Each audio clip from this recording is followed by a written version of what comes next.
بسم الله الرحمن الرحيم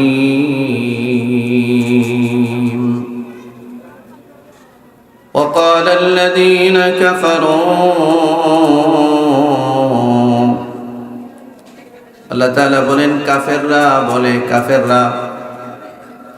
কাফের কারা? যারা আল্লাহতে বিশ্বাস করে না, যারা আল্লাহকে অস্বীকার করে অথবা আল্লাহর সাথে শরীক সাব্যস্ত করে,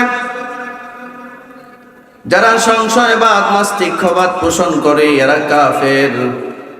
আল্লাহ কাফেরদের একটা বক্তব্য কোরআন মাজিদে কোট করে বলেন, কাফেররা বলে লা তাসমাউ, শোনা যাবে না, লিহাদাল কোরআন, এ কোরআন শোনা যাবে না, কোরআনের তেলাওয়াত শোনা যাবে না, কোরআনের হালাল হারাম বিধানের আলোচনা যেখানে হয়, কোরআনের হুকুম আহকামের আলোচনা যেখানে হয়, সেখানে যাওয়া যাবে না, শোনাও যাবে না। ওয়ালগাউ ফীহি, শুনতে দেওয়াও যাবে না। চিৎকার করতে হবে, চেঁচামেচি করতে হবে, হই হুল্লোড় করতে হবে, বাধার সৃষ্টি করতে হবে, যাতে করে কোরআনের তেলাওয়াত, কোরআনের আলোচনা মানব জাতি শুনতে না পায়। কেন এটা কেন? তারা মনে করে লাআল্লাকুম তাগলিবুন, যাতে করে তারা বিজয়ী হতে পারে, বিজয়ী শয়তানি কাজ যেন দুনিয়াতে চালাইতে পারে, তাগুতের হুকুম আহকাম যেন পৃথিবীতে চালাতে পারে, শয়তানের হুকুম আহকাম যেন দুনিয়াতে চালাতে পারে। এজন্য কোরআনের আলোচনা, কোরআনের তেলাওয়াত, কোরআনের হালাল হারামের বিধান যেখানে আলোকপাত হয়, আলোচনা হয়, কথাবার্তা হয়, এগুলো করা যাবে না। কাফেরদের বক্তব্য এটা। ভাই আওয়াজ বাড়াতে হবে, আওয়াজ বাড়াতে হবে, ভিতরে আওয়াজ দিতে হবে। এই বক্তব্যটা কাদের? وقال الذين كفروا لا تسمعوا لهذا القرآن والغوا فيه لعلكم تغلبون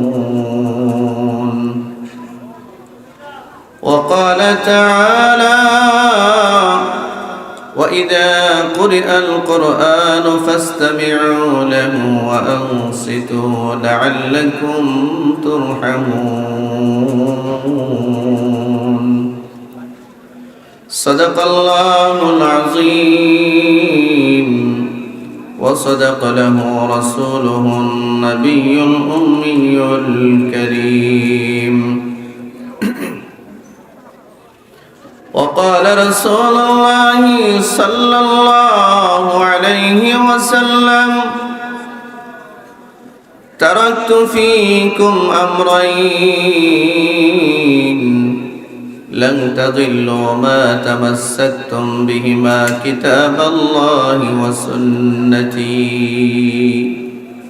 أو كما قال رسول الله صلى الله عليه وسلم رب زدني علما رب يسر ولا تعسر وتمم بالخير رب اشرح لي صدري ويسر لي أمري واحلل عقدة من لساني يفقه قولي سبحانك لا علم لنا إلا ما علمتنا إنك أنت العليم الحكيم وسبحانك لا فهم لنا إلا ما فهمتنا إنك أنت الجواد الكريم الحمد لله হযরত মাওলানা শাইখ আব্দুল হাই রহমতুল্লাহি আলাইহি প্রতিষ্ঠিত জামিয়া ইসলামিয়া আরাবিয়া দিনারপুর বালিধারা মাদ্রাসা নবীগঞ্জ হবিগঞ্জ কর্তৃক আয়োজিত আজকের এই ৭১তম বার্ষিক ইসলামী মহাসম্মেলনের মুহতারাম সাহেবে সদর হাফিজ মাওলানা শাইখ ফজলুর রহমান সাহেব বালিধারা, হযরত মাওলানা শেখ আব্দুল মতিন সাহেব সদরঘাট, আমন্ত্রিত হাজারাত উলামায়ে কেরাম, বিশেষ করে আমার সামনে আমার পূর্বে যিনি আলোচনা করেছেন, আমাদের সকলের শ্রদ্ধাভাজন ব্যক্তিত্ব এবং বাংলাদেশের এক উজ্জ্বল নক্ষত্র শেখুল হাদিস হযরতুল আল্লাম ফজলুর রহমান খান সাহেব বানিয়াচঙ্গী হুজুর হাফিজাহুল্লাহ, আল্লাহ তাআলা হজরতের হায়াতে, ইলিমে, আমলে, দ্বীনি খিদমাতে আল্লাহ বারাকা দান করুন। সকলে বলুন আমিন। আরো অনেক উলামা হযরতগণ কথা বলেছেন, আমার পরে আরো অনেকে কথা বলবেন। উপস্থিত আছেন অত্র এলাকার জাতির রাহবার ওয়াজিবুল ইহতিরাম মুআজ্জাজ মুকাররম উলামায়ে কেরাম, সামনে উপবিষ্ট আছেন আমার পিতৃতুল্য মুরব্বিয়ান, যুবক ভাইয়েরা, রয়েছেন পর্দার আড়ালে অবস্থানরত আমার সম্মানিতা মা ও বোনেরা। আল্লাহ সুবহানাহু ওয়া তাআলার দরবারে শানে ইলাহিতে অসংখ্য গণিত শুকর ও সুজুদ আদায় করছি যে মহান মুনিব অত্যন্ত মেহেরবানি করে আজকে এই জান্নাতি বাগানে জালিসুর রহমান উলামায়ে কেরামদের মজলিসে আল্লাহ আমাদেরকে একজন আল্লাহ ওয়ালা, একজন আল্লাহর প্রিয় বান্দা, একজন আল্লাহর ওলি করছে কি মাদ্রাসা, এমন একটি মকবুল ইদারাতে আল্লাহ আমাদেরকে বসার তৌফিক দান করেছেন। আমরা আমাদের মালিকের দরবারে অন্তরের অন্তঃস্থল থেকে শুকরিয়া জ্ঞাপন করছি। সকলে করছি আলহামদুলিল্লাহ। ঘুমে ধরেছে? আপনারা যারা দাঁড়িয়ে আছেন যদি বসে যান ভালো হয়, অনেক জায়গা আছে তো। আমার এই অনুরোধটা যদি রাখেন খুশি হব। আমি তো মেহমান, আমি আপনাদের আজকে মেহমান, আপনারা মেজবান। যদি অনুরোধটা রাখেন ভালো হবে। আপনারা সকলেই ভালো আছেন? আপনাদের আলহামদুলিল্লাহর আওয়াজ এতটা নিম্ন স্বরে কেন হচ্ছে আমি জানি না। আমাকে মনে হয় পছন্দ হয় নাই, ছোট মানুষ তো পছন্দ হয় নাই। অসুবিধা নাই, মেহমান পছন্দ হোক আর না হোক, মেহমানের কদর করতে হবে। রাসূলুল্লাহ সাল্লাল্লাহু আলাইহি সাল্লাম বলেছেন, মান কানা ইউমিনু বিল্লাহি ওয়াল ইয়াউমিল আখির ফালইউকরিম দাইফাহু। যে আল্লাহ এবং পরকালে বিশ্বাস করে সে যেন তার মেহমানের কদর করে। তাই মেহমান হিসেবে আপনাদের কাছে কদর আশা করি। আপনারা সবাই ভালো আছেন? দুইটা হাত টান, সবাই উঁচা করে টান টান করে বলেন আল্লাহু আকবার।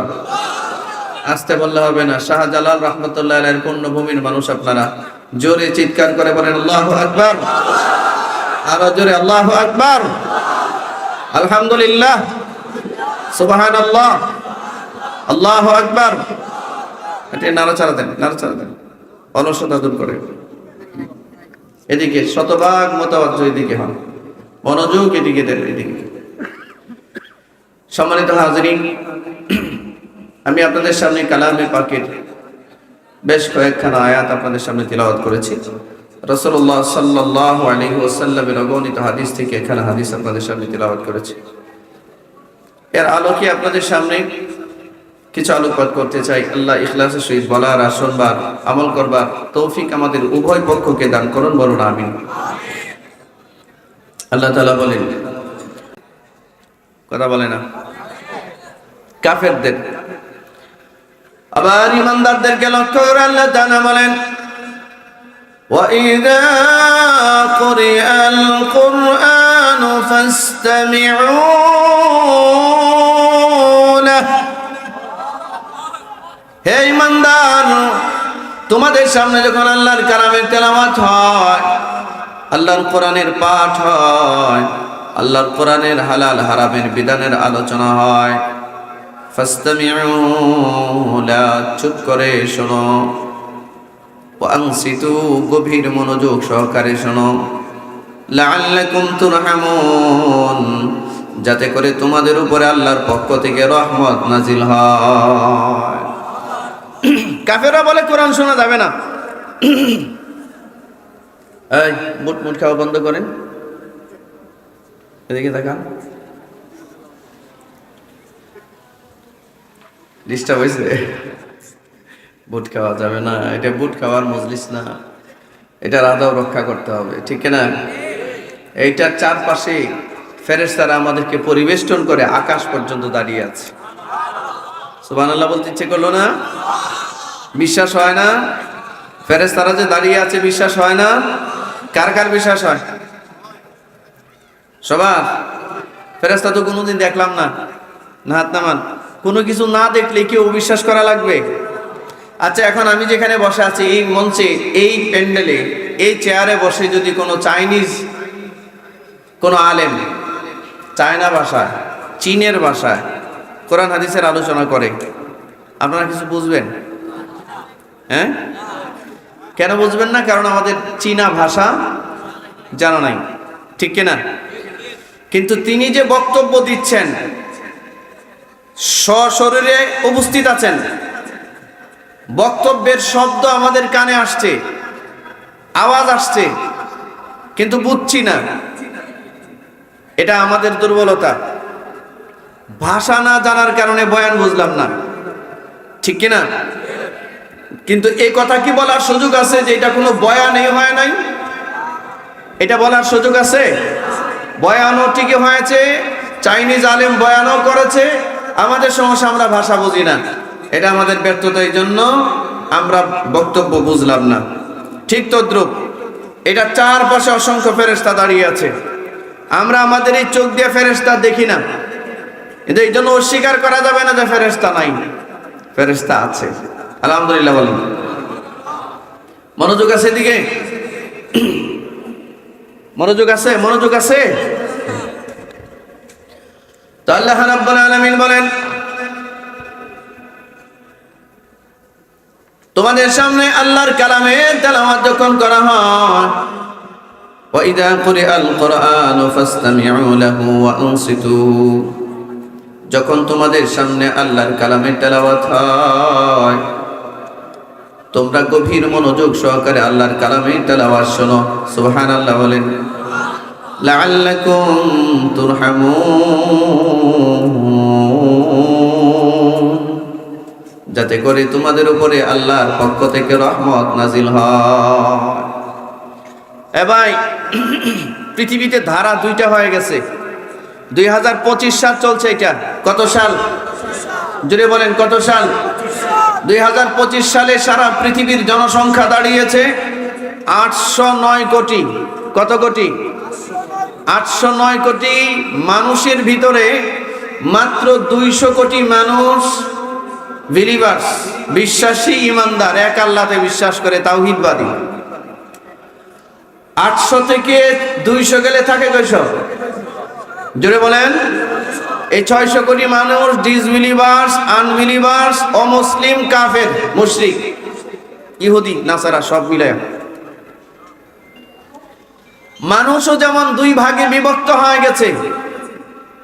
পৃথিবীতে ধর্ম বিভিন্ন আছে, ধর্মীয় কিতাবেও আছে, কিন্তু সারা পৃথিবীর সমস্ত ধর্ম এবং ধর্মীয় মানুষগুলো শুধুমাত্র ইসলাম এবং কোরআনকে এক পাশে সরায়া দিছে। এর একটা দৃষ্টান্ত দিলে আপনারা বুঝতে পারবেন। আমাদের এ ভারতবর্ষে একটা বড় ধর্মের নাম হচ্ছে হিন্দু ধর্ম। কি ধর্ম? খুব খেয়াল করতে হবে। আমি কোনো ধর্মের সমালোচনা করছি না, বিরোধিতাও করছি না, এটা আমার কাজও না। আমি জাস্ট একটা তারতম্য আপনাদের সামনে, যেটা রিয়েলিটি, যেটা বাস্তবতা পৃথিবীতে চলছে, সেটা আপনাদের সামনে শুধু আমি পেশ করছি। হিন্দু ধর্মের অনেকগুলো ধর্মীয় কিতাব আছে। ধর্ম একটা, যদিও বা ধর্ম একটা, কিন্তু ধর্মীয় কিতাব অনেকগুলো।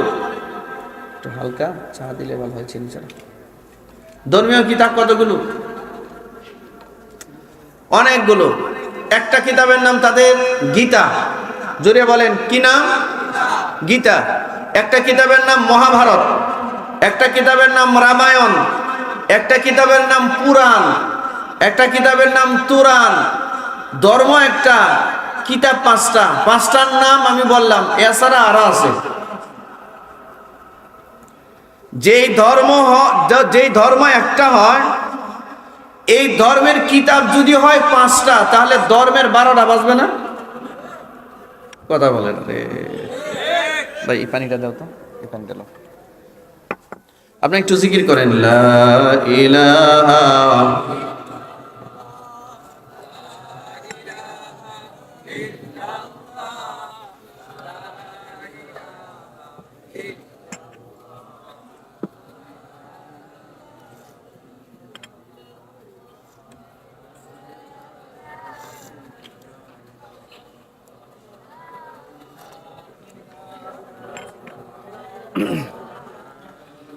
মাশাআল্লাহ।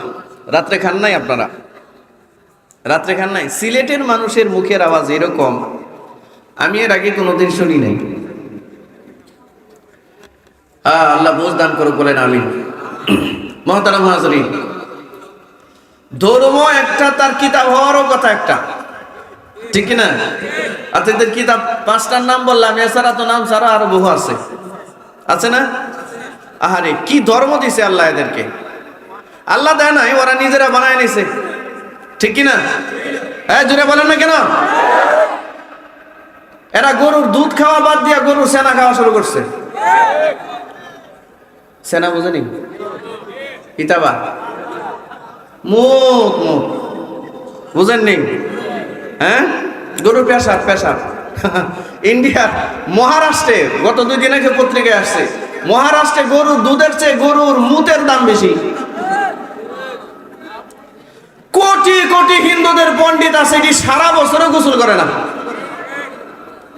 100% ল্যাংটা, শরীরে কোনো কাপড় নাই, রোদ বৃষ্টি ঝড় তুফান সবসময় ল্যাংটা থাকবে, আর দাড়ি মুছ কাটে না। বুঝতেই তো পারেন কি অবস্থা।